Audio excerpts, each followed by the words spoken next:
क्या कहते हैं, आई फ्लू कहते हैं ना, आई फ्लू बीमारी है ना।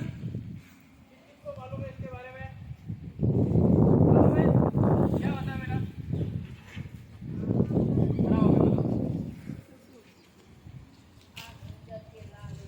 बहुत है ना, इसके बारे में अपने को एक बेसिक है ना जानकारी होनी चाहिए कि आई फ्लू जो इस मौसम में होता है, ये जो सबसे पहले एक संक्रामक रोग है।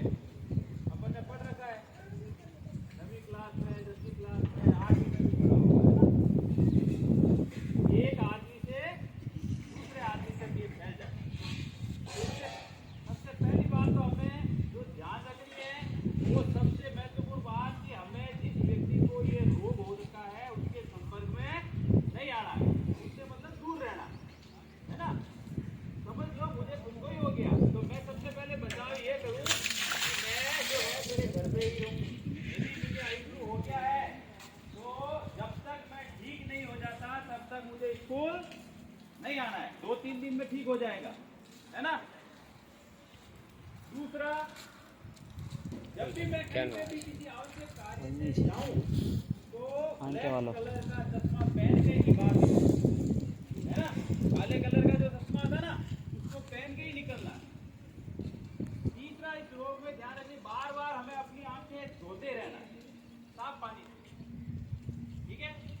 चौथा, जिन जिन चीजों का हम उपयोग कर रहे हैं, चाहे अपना टॉवेल है, साबुन है, कपड़े हैं, इनको दूसरों से, घर के जो अपने परिवार के जो दूसरे सदस्य उससे अलग रखना है। यदि आपके आई फ्लू हो रखा है और आपने स्नान किया, उस टॉवेल का उपयोग छोटे भाई ने कर लिया या बड़े भाई ने कर लिया, मम्मी ने कर लिया, तो उनको भी हो जाएगा है ना।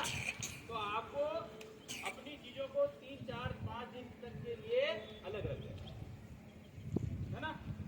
उसके बाद में अपने को क्या करना है, डॉक्टर को भी दिखाना है ना, ताकि डॉक्टर जो एक प्रॉपर मेडिसिन है इस बीमारी से बचने के लिए वो आपको दे और आप उसका उपयोग करें।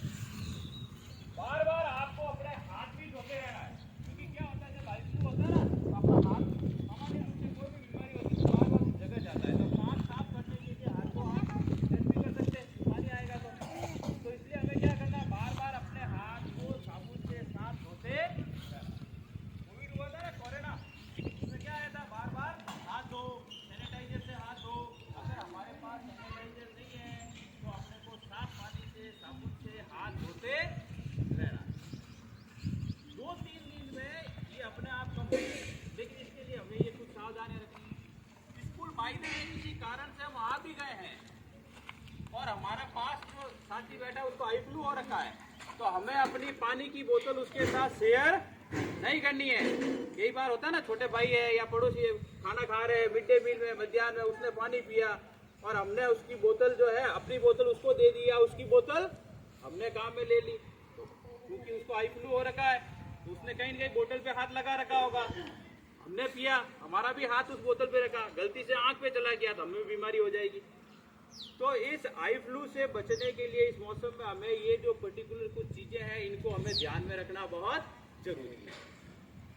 अगर हम इनको सही ढंग से पालन करेंगे, उनको ध्यान में रखेंगे, अपने आसपास जो रहने वाले अपने परिवार के सदस्य हैं, पड़ोसी है, छोटे भाई बहन है, यदि किसी को भी आई फ्लू हो जाता है, आंखें में से पानी आता है, लाल हो जाती है, तो हम उसको इस बीमारी से बचने के लिए उपाय भी बताएंगे। उसको कहेंगे 2-4 दिन के लिए तू घर पे ही रहा है ना, उसको कहीं बाहर आने जाने के लिए अपने को नहीं कहना, स्कूल भी नहीं आना है आपको, घर पे रहेंगे। स्कूल आएंगे तो क्या होगा, बहुत सारे बच्चे साथ में बैठेंगे, एक ही क्लास में बैठेंगे, तो क्या होगा, उन बच्चों के टच में आएंगे तो अपने से वो बीमारी उनको भी हो जाएगी है ना। तो ये कोई गंभीर बीमारी नहीं है, सिर्फ संक्रामक रोग है, मौसमी बीमारी है और मौसम जब बदलता है तब ये बीमारी होती है। हमें इससे बचने के लिए इन उपायों को करते रहना चाहिए, ठीक है। तो आई फ्लू के बारे में आपको जो प्रॉपर गाइडेंस जो दी गई है उसका पालन करना अपने को। और यदि क्लास के अंदर ऐसा कोई बच्चा हो जाता, आकर के सर से, क्लास टीचर से, मैडम से, हमसे, प्रिंसिपल सर से, किसी से भी कह करके 2-3 दिन तक के लिए वो छुट्टी ले सकते।